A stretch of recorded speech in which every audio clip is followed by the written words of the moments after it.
ndamugira gute koko nta n'igiceri nta n'igitoboye mfite bigira gute umuntu waremye nkundi Sevarate ubu yabitekereje ate ko amafaranga ya Sevarate aravuye mu kabyara agakuco amafaranga ya Sevarate nabuze n'akantu na gato nabuze n'akantu na gato sawa reka ubwo mbe ngiye sawa reka mbe nigende none se reka ngo ndirara ndibagirwa we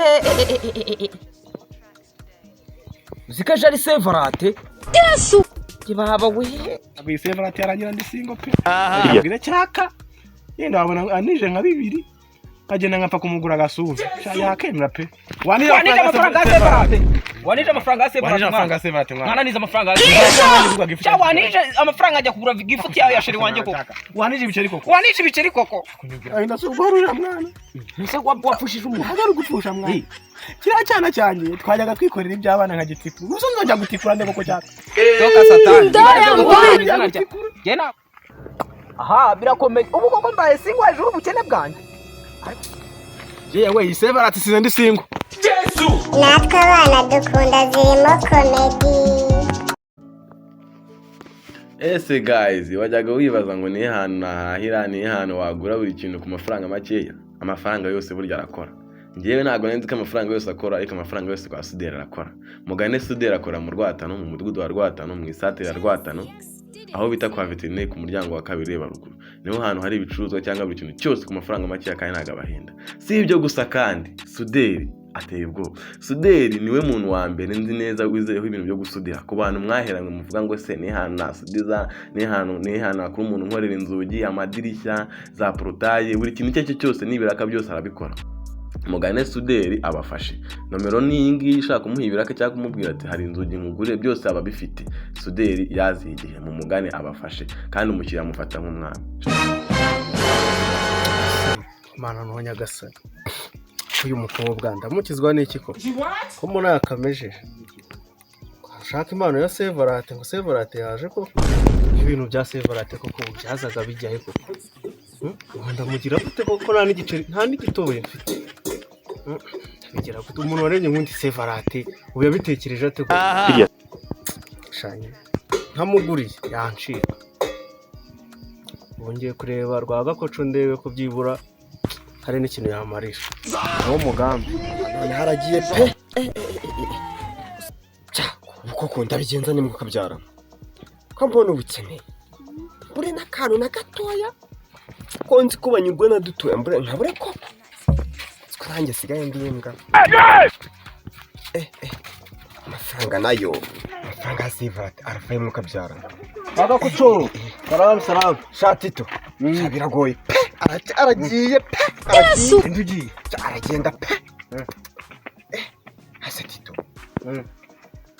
wa mwana koko amafaranga ya Sevarate nabuze n'akantu na gato sawa reka ubwo mbe ngiye sawa reka mbe nigende none se we kwisi ugenda ese nyine ko numvise nawe duhuje ikibazo bivuze ngo nawe nibyo washakaga nibyo nashakaga nyine kandi urumva nta kintu wamfasha nawe bamwe byagucanze reka byacanye ngewe wundi ahubwo nyine natekereje ukajya gupfundikira hano nese uko nkaye koko cyangwa nyine nanjye nkubwije ukuri kandi mubone yambwiye ngo ninagira impano muha ntibizahura nese ubundi reka mubaze ubundi gutanga impano ni itegeko Sevarate ngo ni itegeko niko numva nese bo iyo umuhaye impano waguha iki mbizi nyine ubwo mba nawe afite icyo kugenera ntabwo mbizi reka abakobwa nabo baragora ngewe ndi gushakisha nyine ngiye kugenda ushakisha ese nawe undi muntu basi watekereza agira icyo atumariye mwana mubwize ukuri byo gutekereza byo nabi sibyo ahubwo nyine ni ukureka nyine bakadukatira tukaguma turi singwa nta kundi ahubwo reka ngo bigende nyine ubwo nta kundi tu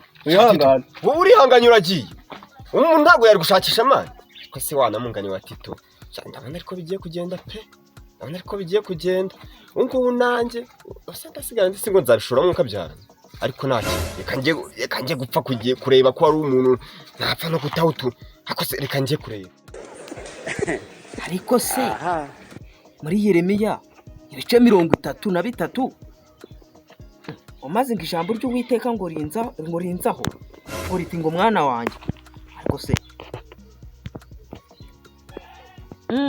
mbega ngo ndirara ndibagirwa we zikaje ari Sevarate kibaba we ubu se koko amafaranga ndayakura ni ibi biri ariko nawe yandangaje. Numve ubuse amafaranga ndakuraye kuko.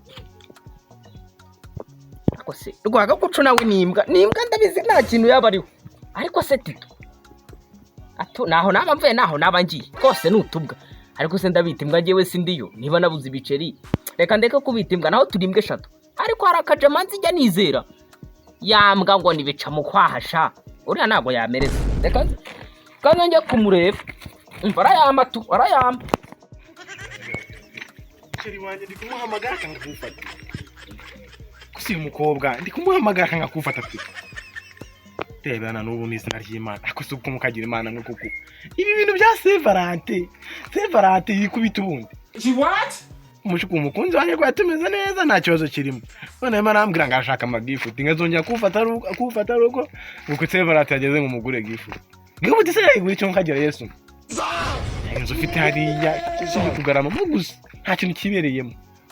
Agasaba indaraho ngaramye ndakagwisha bamici.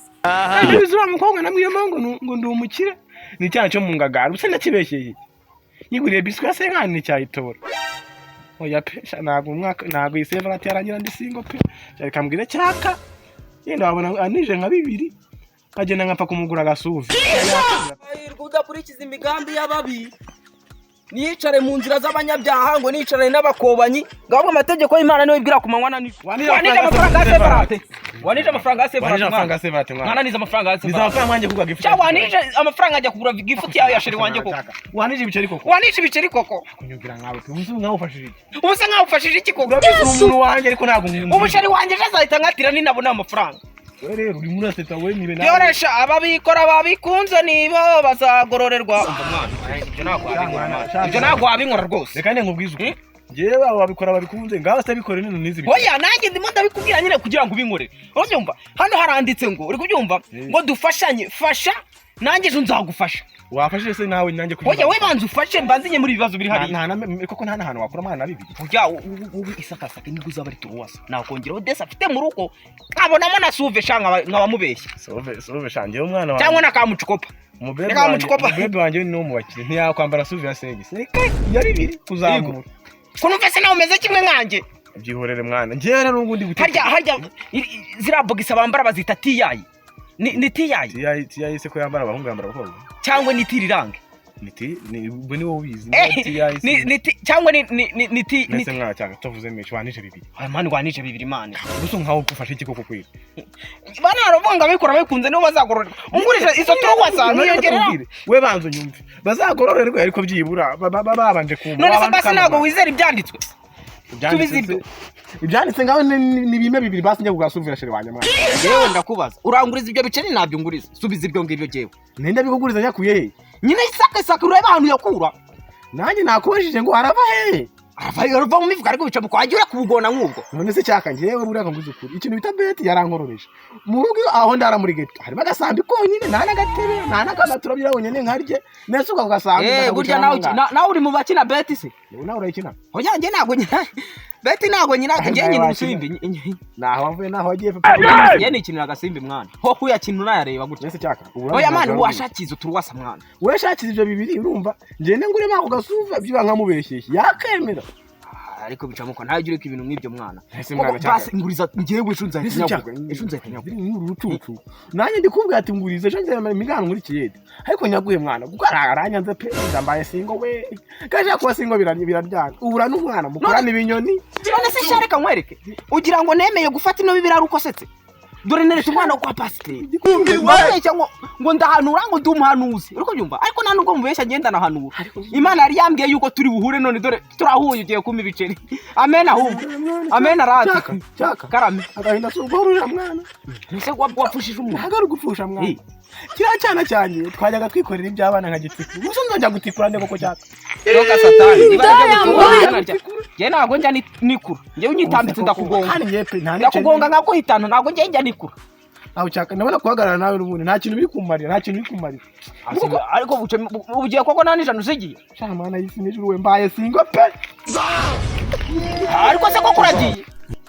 Ibi bintu byose ariko se imbere nyinywera agacupa nago naburaga ibiceri. Ibintu nagiyemo ubu nzajya shobora igisuru kandi yaba nawaga inzoga simba mbuze umuntu anywa inzoga ngiye gutekera umutwe ariko ndayisubiraho aha birakomeye ubu koko mbaye singwa hejuru ubukene bwanjye ariko se nanone ntabwo nabwiziza none sakatari nyine nabwishyizemo aho bikosa si ugukena ikibi niko wazapfura umukene yewe iyi Severate size ndi singo